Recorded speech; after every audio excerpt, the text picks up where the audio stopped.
Chers téléspectateurs du micro du Pasteur Bobo, partout où vous êtes à travers le monde, on vous dit bonjour, bonsoir, ça dépend de l'heure à laquelle vous nous regardez. C'est Paris, nous sommes à Paris avec Madame Jussipo Kassamou. Pourquoi à Paris? Parce que après Londres, après le Parlement botanique, après les deux universités des États-Unis, elle a été invitée comme invitée d'honneur à Paris au Sénat français. Des 10e édition de la commémoration de la mémoire des anciens combattants, tirailleurs africains, des troupes coloniales indigènes, soldats d'outre-mer, de Madagascar, morts pour la France lors des guerres de 1914-18. Et puis 39-45, on est avec elle. Le thème c'était dévore des mémoires et de transmission Brazzaville, capitale de la France libre. Bonjour. Madame, je suppose. Bonjour, Pasteur Bobo. D'emblée de jeu, invité d'honneur dans une grande. Invité d'honneur et puis marraine. Invité d'honneur et marraine. J'ai aussi, parmi les invités d'honneur, on voit, je suppose que ça nous. Marraine, j'ai fait 2018. Vous étiez lauréat l'année passée. Non, encore cette année, 2018. En fait, oui, j'étais invitée en qualité de marraine de cet événement. Mais c'est un événement évidemment qui nous rappelle le sacrifice que les Africains ont consenti pour que le monde libre le devienne. Et surtout pour que nous puissions aussi avoir un patrimoine de valeurs à léguer à nos enfants. Je ne me suis pas évidemment empêché de faire une corrélation avec la tragédie que nous vivons en République démocratique du Congo et j'ai rappelé à l'auditoire que évidemment le Congo aujourd'hui est un pays sous occupation et que commémorer le prix du sacrifice consenti par les Africains ne peut avoir de sens que si on a le souci de ne plus répéter les mêmes erreurs de l'histoire et surtout avoir aussi la culture de la solidarité. Car j'ai aussi souligné que le peuple congolais aujourd'hui, qui n'a provoqué de guerre contre personne, mais se trouve totalement abandonné à son sort, où évidemment le plus lourd tribut est payé par les femmes et les enfants et d'une manière générale toutes les populations vulnérables à partir de l'Est de la République. Mais aujourd'hui on voit bien que c'est un fléau qui concerne tout le pays. On célèbre la mémoire des anciens combattants, mais directement les travailleurs africains, mais directement vous commencez par dès le départ, vous parlez de l'occupation de la RDC. Mais oui, parce que, écoutez, nous sommes invités dans un grand cénacle de la République française qui est censé tout de même représenter le symbole des valeurs d'humanité, le symbole des valeurs de liberté, mais surtout le symbole aussi des valeurs de la démocratie. Et il fallait bien, en ces lieux, préciser que le plus grand pays francophone d'Afrique subit un sort tout à fait injuste et nous avons bien vu qu'il y a beaucoup de décisions irrationnelles qui ont été prises et qui vont affecter encore davantage la tragédie que nous vivons en République démocratique du Congo. Et donc moi, en ma qualité de présidente de la diaspora congolaise des 5 continents, je devais exprimer justement la voix de tous nos opprimés et surtout interpeller la conscience internationale, la conscience française que évidemment ce pays a besoin maintenant aussi d'avoir une rétribution de sa juste contribution par rapport au rôle que le Congo a toujours joué auprès des partenaires traditionnels. Vous prenez la parole le 24 novembre au Sénat français, c'est le même jour où Jean-Pierre Bemba a été invité à Paris. Annulé par les combattants, annulé par la préfecture de Paris, mais vous, comme président de la diaspora congolaise, vous prenez la parole au Sénat français le même jour. Mais écoutez, moi je ne suis pas là pour maintenant me laisser distribuer par rapport aux intempéries de la situation politique en interne. par rapport à ce qui se passe en diaspora ou par rapport à ce qui se passe sur le plan local. J'ai été invitée par une organisation reconnue internationale et évidemment qui m'a fait l'honneur aussi de m'attribuer ce prix que vous rappelez si justement. Et donc, j'avais à cœur, après ma tournée britannique et ma tournée américaine, évidemment, d'honorer cette invitation puisque nous étions là dans la suite logique du travail que nous avons entrepris depuis le début de l'année, à savoir se déplacer, aller à l'encontre de l'opinion tant nationale qu'internationale en diaspora et évidemment un peu plus loin chaque fois que c'est possible, pour sensibiliser chaque jour davantage le drame terrible que nous vivons et surtout dire aussi que nous sommes un pays sous occupation et qu'en tant qu'occupés, eh bien, nous ne pouvons pas accepter qu'on puisse conduire ce peuple comme des moutons de panurge à des élections bidons où évidemment on voudrait perpétuer l'esclavagisme dont nous sommes victimes depuis pratiquement une vingtaine d'années. Les grands absents, c'était Macron et Sarkozy. Ils ont été invités, mais on a vu leur message, ils ont encore des messages. Mais si on vous demandait maintenant à lancer un message à la France, écoutez, moi je ne prétends pas être la conscience de la politique étrangère de la République française, mais en tant que francophile et surtout en tant qu'héritière de l'Académie de Grenoble dont je suis issue, eh bien, je crois que mon devoir, c'est aussi d'interpeller nos amis français pour leur dire qu'il est grand temps que la solidarité interfrancophone puisse jouer. Et il est grand temps aussi que le Congo puisse être récompensé du sacrifice consenti par notre pays, mais surtout de tout l'apport que le Congo ne cesse d'apporter à la République française notamment, et interpeller aussi justement, tant qu'on peut le faire, par rapport à tout ce qui se passe et par rapport à ce que le peuple congolais ressent comme une profonde injustice, à savoir être demain assujetti à une anglophonie dont vraiment nous ne reconnaissons ni les contours ni les contenants. Il y a un Congolais qui a envoyé un message que je pourrais vous lire en direct, c'est le micro de Pasteur Bobo.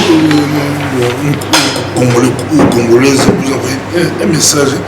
J'aimerais bien que vous puissiez répondre à ce message. C'est vraiment en direct, micro du Pasteur Bobo. Bonsoir Pasteur Bobo. Quand est-ce que Madame Kasavubu va lancer un appel pour une marche des gilets rouges congolais pour rappeler le sang des Congolais qui coulent depuis presque 20 ans et pour pointer du doigt les sorciers du Congo comme Louis Michel et son parti, le MR, qui font déjà campagne pour Chadari?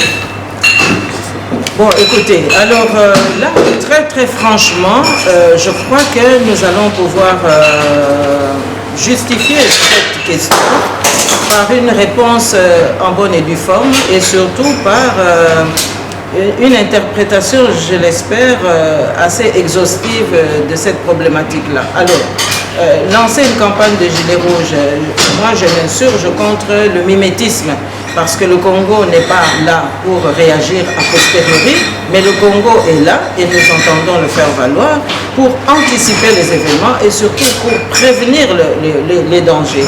Et à ce titre, oui, nous allons lancer un appel et j'espère bien que cet appel sera suivi. Parce que, écoutez, aujourd'hui, vous êtes en train de me rappeler que le MR est le problème. Oui, le MR est le problème, le mouvement réformateur est le problème. Mais je ne voudrais pas confondre les choses et je ne voudrais surtout pas mettre tout le monde dans le même panier. Il y a au MR des gens tout à fait respectables qui sont impuissants face au despotisme de M. Louis Michel, parce que c'est comme ça qu'il est qualifié. Et donc ici, il y a eu une altercation au niveau du Parlement européen entre M. Paul Nsapou et M. Louis Michel. Et pourquoi est-ce qu'il y a eu cette interpellation? D'abord, il faut s'interroger, qui est M. Paul Nsapou qui a pris la parole au Parlement européen, dans l'hémicycle? Mais M. Paul Nsapou, c'est un frère que nous soutenons, que nous encourageons, qui représente d'abord la voix des sans-voix. Il représente aussi la conscience de Amnesty International, puisqu'il est membre et représentant de la Fédération internationale des droits de l'homme. Donc ce n'est pas n'importe qui. Et à quelques titres près, c'est un autre Tchébéa, quelque part. Il a énormément de dossiers, il sait exactement ce dont il parle et il a des rapports qui font la relation entre le comportement de M. Louis-Michel depuis pratiquement 20 ans maintenant et les conséquences que nous subissons sur le terrain. Et lorsque M. Paul Sapou se lève pour exiger que M. Louis-Michel cesse de plaider pour le régime en place, parce qu'en réalité, il était là en train de vouloir influencer le Parlement européen pour qu'on lève les sanctions contre le pouvoir en place et qu'on puisse accréditer le fait que M. Chadari ferait l'affaire. Donc là, M. Louis-Michel a outrepassé ses droits.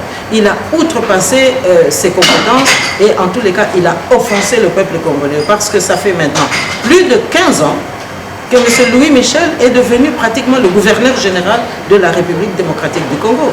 Et comment se fait-il qu'au mouvement réformateur, il n'y a personne pour contester cela? Nous avons eu l'indépendance le 30 juin 1960 et le 30 juin 1960, le roi Baudouin a été très clair que la Belgique allait désormais en toute amitié accompagner le peuple congolais pour son développement. Et bien depuis que les libéraux sont revenus au pouvoir en 1999, c'est tout à fait le contraire. Et M. Louis-Michel s'est imposé dans son parti parce que lui, comme M. Kagame d'ailleurs, son ami, il est mu par le sentiment de la revanche et puis de la vengeance. Revanche parce que il sait très bien que la réputation qu'il a au MR et qui nous est parvenue, c'est qu'on le considérait comme un garçon de course de M. Jean Gol. Alors il avait cette revanche à prendre, c'est-à-dire être aussi puissant que M. Jean Gol, laquelle puissance lui venait du fait qu'il négociait avec Mobutu, le dictateur en face. Et en négociant avec le dictateur en face, ça voulait dire que tous les trafics et tout ce qui s'ensuit, eh bien, c'était une plus-value pour M. Jean Gol. Et M. Jean Gol, bien que jeune, il s'était imposé au sein de son parti et il était devenu incontournable et incontesté. Et donc, M. Louis-Michel avait à cœur, lui aussi maintenant, de faire sa revanche et de redevenir, en quelque sorte, le parti incontesté et lui aussi de devenir un incontournable dans son parti. Alors, c'est ce qui lui a donné toutes ses ailes. C'est ce qui lui a permis aussi d'imposer à son parti un déménagement. Parce qu'évidemment, l'argent coulait à flot. Ça venait du Congo, ça venait du trafic de ce qui s'est passé entre Katumbi, qui était gouverneur, eux et Kabila. Et donc, ils ont pu allègrement déménager. Ça, ce sont les informations qui circulent. Et M. Sampou, lorsqu'il s'insurge, c'est parce que trop, c'est trop. Et il considère que M. Louis-Michel, non seulement il a assez gagné, il a assez pris, il a assez reçu, son parti a assez gagné, et qu'il était temps quand même qu'il comprenne que nous sommes un pays indépendant. Et M. Sapou, qui parlait au nom de sans-voix, au nom de toutes nos victimes, il a voulu exprimer ce ras-le-bol et de dire que désormais le peuple congolais a le droit de s'exprimer et en tous les cas de prendre en main son destin. Et ça, c'était le sens de l'intervention de M. Paul Sapou. Parce que moi, je vous fais encore remarquer que lorsqu'il y a la dimension aussi de la vengeance, mais c'est tout simplement parce que M. Louis-Michel appartient à un parti et il a bien fait comprendre cela dès la coalition Arc-en-Ciel au début des années 2000, que le MR avait une vengeance à faire, ou en tout cas à exercer par rapport à la longévité des socio-chrétiens au pouvoir. Et qu'il fallait maintenant démolir systématiquement toute la politique étrangère que les socio-chrétiens avaient mise en place sur le Congo, c'est-à-dire la conférence nationale souveraine, la démocratisation, etc. Et lui, il n'a fait que détricoter cette politique-là, mais en s'assurant qu'il avait dans sa botte le Parti socialiste. Et je vous donne un exemple. Pourquoi est-ce qu'il a eu le Parti socialiste dans sa botte? Mais tout simplement parce que le Parti socialiste, un parti progressiste, n'a même plus été en mesure d'encourager un autre parti socialiste, un autre parti progressiste qu'est l'UDPS, qui n'est jamais arrivé au pouvoir, et pourtant ils avaient un partenaire au sein de la coalition belge. Donc c'est bien pour vous montrer que le despotisme qui a pris corps dans le chef de M. Louis-Michel a été au-delà d'un rôle normal qu'un parti peut jouer au sein d'une coalition belge qui se veut être un partenaire traditionnel du Congo. Et donc, je dirais encore ceci, c'est que on remarque que ce despotisme, que cet autoritarisme, dont M. Louis Michel a d'ailleurs habitué souvent l'audience, c'est parce qu'il faut se rappeler quand même qu'il y a quelques mois à peine, il a été d'une impertinence sans compter vis-à-vis de la présidente d'une commission qui siégeait au Parlement européen, où, comme Paul Sampou, à son tour, il avait aussi pris la parole pour fustiger cette présidente de la commission du Parlement européen qui était en train de s'exprimer. Et donc, M. Louis Michel a démontré qu'il était finalement omnipotent et que l'Union européenne est dans sa botte aussi et qu'il pouvait maintenant se permettre d'aller plaider pour Chadari, hein, alors que ce n'est pas son rôle et que, mon Dieu, on ose croire encore que l'Union européenne est une institution indépendante et que M. Juncker ne peut pas jouer le rôle de M. Barroso, demain aller au Congo pour aller adouber encore le pouvoir en place. Merci beaucoup, Madame Jussi, mais réagissez encore un compatriote. Bon, Chaudière Mavongo Claude, il a commenté vos photos, j'ai publié les photos du Sénat, lui il commente, il dit bravo Justine, il faut aller jusqu'au Parlement européen pour ridiculiser les bourreaux des Congolais, le Michel. Vous venez de le dire. Mais ça c'est la base, puisqu'aujourd'hui il est maintenant de notoriété publique qu'il faut se référer à la base. Donc là vous avez la base du peuple congolais qui s'exprime et qui reconnaît en âme et conscience que le bourreau du peuple congolais, c'est les termes que vous venez d'utiliser. Donc cela veut bien dire que M. Louis Michel, il nage vraiment sur un nuage, parce qu'il s'imagine que les gens ne savent plus ce qu'il fait. Je vous rappelle qu'il vient de passer 15 jours à Kingakati. Et pour ceux qui ne le savent pas, Kingakati, eh bien c'est le ranch de Kabila Kanambe, le Rwandais, que lui avait considéré comme étant l'espoir du peuple congolais. Je ne sais pas si on se rend compte que M. Louis Michel a été trop loin. Même le roi des Belges n'a pas pu le retenir. C'est comme si c'est lui qui avait maintenant envoûté aussi la royauté. Donc, quelque part, la Belgique va mal. La Belgique est totalement dans un délire. Et que nous devons délivrer la Belgique aussi de cette imposture. Moi,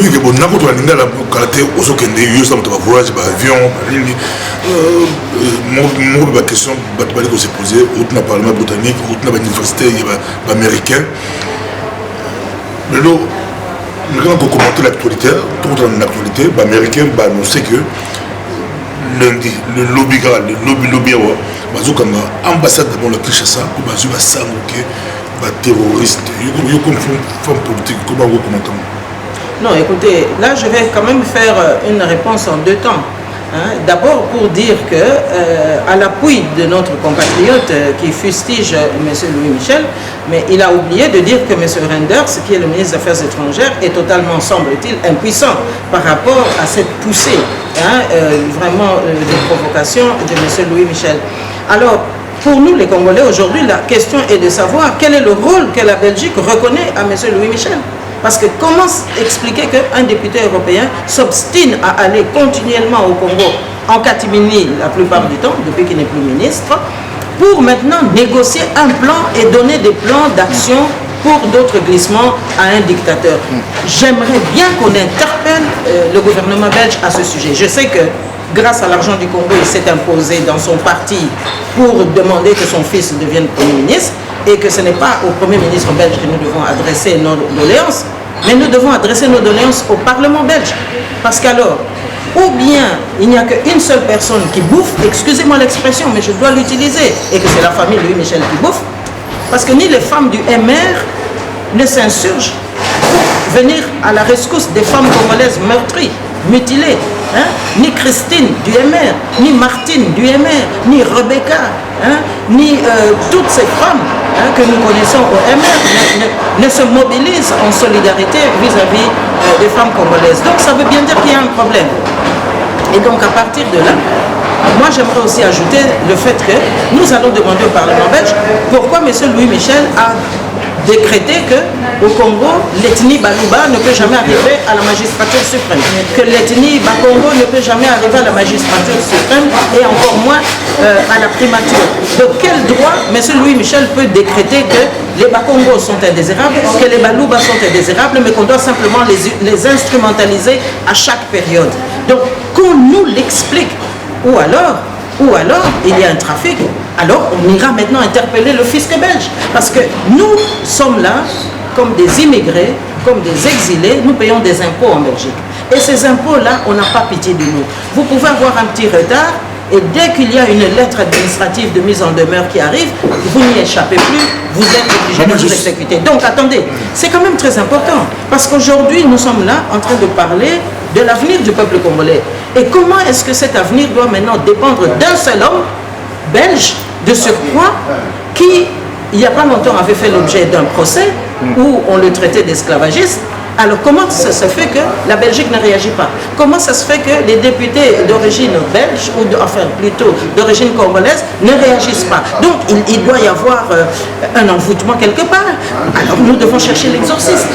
Parce que le peuple congolais aujourd'hui ne peut plus. Et moi je dois vous dire qu'en tant que mère de famille, en tant que femme, je n'arrive pas à comprendre cela. Parce que quand on regarde les anciennes puissances coloniales, ça va quand même beaucoup mieux dans les relations bilatérales avec leurs anciennes colonies. Et comment se fait-il qu'au début du 21e siècle, nous ayons tout le temps à faire avec Louis Michel qui vient au Congo donner des solutions aux dictateurs pour qu'on continue? Mais qui va stopper Louis Michel en Belgique? S'il n'y a personne, évidemment, nous allons lancer des gilets rouges. Oui, ça oui. Alors, pendant au côté de Ningala, Nakanisi. Tout américain, qu'est-ce qui se passe-t-il à l'ambassade des États-Unis? Et c'est ça, Kabila a attaqué l'ambassade des États-Unis pour le processus électoral. Tout ça, ils ont communiqué officiel à l'ambassade des États-Unis. Parce que l'ambassade de lobby, la menace très sérieuse. Mais écoutez, qui ignore que nous sommes sous occupation militaire? Qui ignore que l'armée congolaise n'est plus comme telle, mais que nous sommes infiltrés par plus de 500 officiers rwandais? Qui ignore que M. Kagame, à partir de l'Est, est en train de perpétrer des massacres dans notre pays? Qui ignore que le terrorisme est entretenu par quelqu'un qui semble être d'un angélisme, à savoir les tenants du RCD Goma qui habitent à Kinshasa? Qui ignore finalement que le déploiement d'armes qu'il y a à Kinshasa pose problème? Qui n'a pas vu des images où on voit Kabila Kanambe lui-même porter une arme? Donc ça veut dire que cet homme est prêt à tirer à bout portant, puisque un chef de l'État, supposé étant chef de l'État, comment est-ce qu'il peut avoir une arme à sa ceinture alors qu'il est censé être protégé par une milice et en tous les cas par des gardes du corps? Donc ça veut dire qu'il n'a même pas confiance en ce personnel qui l'entoure. Donc il est le premier terroriste. Alors devant un terrorisme, il faut réagir. C'est probablement le premier terroriste de la République démocratique du Congo qui reçoit le message que vous êtes en train de me signaler.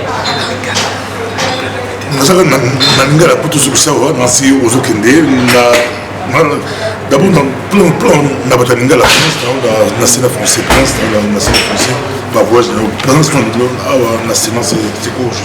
mais ndenge touti koloba commémoration ya bao nyonso to batangisa makela na bango po bayaka na bitumba na première guerre mondiale na deuxième guerre mondiale po na kosikola ba mboka oyo biso tofandi kasi lingi pe koloba mémoire ya sacrifice oyo ba africain basalaki po na kosenga mboka lokola France bayeba pe kozongisela bango rétribution ya sacrifice wana kasi ngai nakotisaki maloba mpona koloba tokoki te kosala souvenir wana sans koyeba nini tokoki kosala po te makambo wana mabe ezonga lisusu te po biso tozali sous occupation ndenge bamboka oyo bazalaki pe sous occupation na deuxième guerre mondiale. Alors deuxième guerre mondiale bayaki kosikola bango bongo sikoyo biso tolobi kuna biso pe tozali pays occupé, tozali kuna occupé par le Rwanda. eloko nini France aza kozela po ye pe azongisela la République démocratique du Congo rétribution na ye na ndenge ya solidarité. Omoni toyaki kobeta sete mpona koloba Congo ezali pays sous occupation esengeli sikoyo balobela masolo yango mpe batala likambo yango ndenge nini ezali pamba te sango nyonso eza kokendeke Paul Kagame ye nde mutu na babelge batata oyo euti kotangela ngai awa bango nde mutu baza kosimba mpenza makambo wana po te mboka na biso tozala kaka na bowumbu kasi kuna mpe nayaki kozwa baencouragement ebele ntango masolo wana esili pour na koloba Maman Kasavubu, Madame la Présidente, continuer kaka na musala wana toyoki yo ya solo za na raison siko biso nyonso to ko banda pe ko limbola makambo wana. National Bayambé comme président de la diaspora congolaise, c'est orateur sur les gars qui va rappeler qu'il y a un babé qui c'était président de la diaspora congolaise de 5 continents. L'opposition là-dessus va Kaboni à Mibalé, va opposer à Kaboni à Mibalé, battu à Genève, n'a battu à Nairobi. La réaction là, on a pu se malouba, Maloulandayo, au crime. Est-ce que bayebi valeur ya mboka na biso po ba kabona ndengwana? Est-ce que bayebi valeur ya mboka oyo bapaya baza kowela po ba kende ko kabona ndengwana? Elingi koloba ke na ba oyo ba na gauche, na ba oyo ba na droite ba onyo su balia kimbongo. Po na sima na bango kaka loboko moko oyo aza ko beta sete awa yepe aza ko beta sete kuna. Oyo aza ko corrompre awa yepe aza ko corrompre kuna. Ba onyo su ba dama ki kaka misalo wana. Ozomona. Donc bazaka kif kif. Biso to ko landa wana te. Biso penza toza koloba transition sans ba o wana nyonso. Pamba te article 64 ezolo bani. Soki bato balingi ko sala ka mutu makasi pona ko simba ka makunzi ya mboka. Ezala na mampinga to ezala na mutu makasi esengeli ba congolais batelema pote batia ba molibanda to ko sa transition. Nde yango na biso to telemeli yo kanisi papa pasteur Bobo. Ngape na na ba société ya bomoto. Ngape na na ba société ya bomama. Côté na kendeke kotambola boye. Est-ce que nazali na garantie que ngana kozwa le meilleur wana ya rétribution wana mais nazana garantie wana te kasi eloko ngana yebi nazana bolingo ya mboka wana nazana bolingo peuple congolais et na yebi que tango to kendeke to tika ka mokili oyo Nzambe ayebi ndenge asimbaka molimo na biso na kolinga te mokolo tata Nzambe ako décider kuna ngana zala su na souffrance pamba te awa na tosaki mibeko tata Nzambe te donc mibeko tata Nzambe eloni bolingo peuple congolais na kati na ngai nde yango wana papa pasteur Bobo omoni semence o ngana za ko telemela pote na kendeka ko belela pamba te peuple congolais mobimba bana nyeso Congo nazo mona bango lokwa ka bana ngai passion ngape na moni en tant que congolaise parce que moni soko zali opposante ceux qui posent aller exilé oza ko bele na mboka na ko traiter yo kaka lokola ba opposant nyonso différence kaka ke biso tozana makala te